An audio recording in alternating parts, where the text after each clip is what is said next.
ساعت 6 دقيقة كده تازه خيرسي وصل بشتي كراوي لسه سايبرت كجواد الصاير مزايد سلسة رويدة كم دقة والله لي بيك مفري هو موعد معنا أبو أخوي بزعل مشي راسه أنا رنت شيبو كورة كورة لكورة زاد شو نعملون قلتو كويس سرو باشي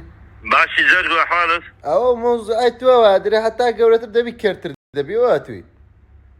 لا لسات سرو لو تشوك إنه كوري باس من كده كورة أي بناكي باس برادري خدكي لدانا بقرعان موضوع كلا خسلي موضوع ما كردوا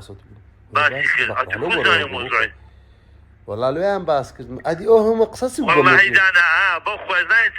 واقع بيبلو داش من دخسيلك ومن برادر داش من قسم عليه والله راس ذكي يعني بس تقول زاي زور عيبة عندك صيدش منو قرايته كا باخذ بري بس ما ياخذ بزام ست يا كده والله دانا سمدانا تقول لك هناك واحد بيدري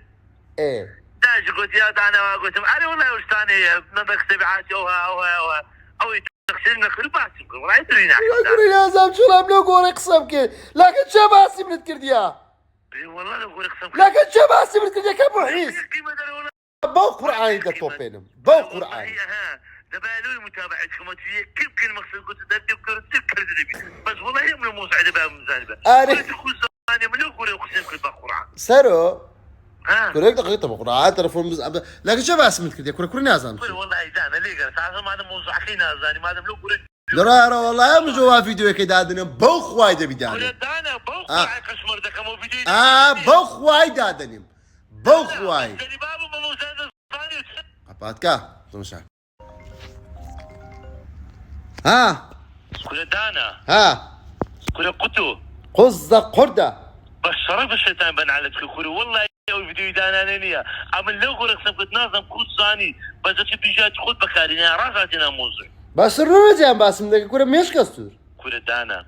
بقرا مراقبة بقرا فيديو كيف لا تكم نابخ كل دانا جرب بزاد سلم لا قول ها شن بعدك بيجيني دي والله ملوك يا قباتك والله بيجيني ما بدي زي فيديو بلا مش قزة قردة قبات التلفون منك تلوتك تازه لك سايبي بس كتي والله موزع كمان ابو عملت باش سرو بأخوي دروس دزارم كبوت برك اللي هتفوت والله وش شيبة من ناري كبوت خوارنا تو دزارم اشتغلوا ده بقرآن هباتك سرو بنا حلت بي ربي قصة قردي بابا دانا قباتك والله كنا تساوي دري بيكيمن دري موزعوا انا بكابرك صقلي اما تساوي دري انتو ديارك فيديو كذا بيرنما فيديو سارو سينغ بان بلاو كموا كنا ناس كنا كوش عني سوي كنا دتوبين ما اسمه فيديو هيلو مني كنا خبات نستابي تمشاكا برو توصل زي دو تركات سدي ذكر كابرو والله لو يجيتش قلت زوانا له خبا برا توبا كل سمعتني توبا كاكا بس كبوز مكا بوز مكا باش طرفت كابوزي اللي نادم من كاكا توبا كنا بيكي ما دني بوز مكا اي خوالي دردو يا ده بيكورا انا بخات قنعدناك مقابل عن بلاودك مولي قري كنا بقول عافيه ودم بيكي من خوش سنين ومدري لخوكم والله يخوش والله يا لا تقلت لي يد تقلت بيملت والله بس تشوف مكا ايش بريد قفا ساعه مشاكا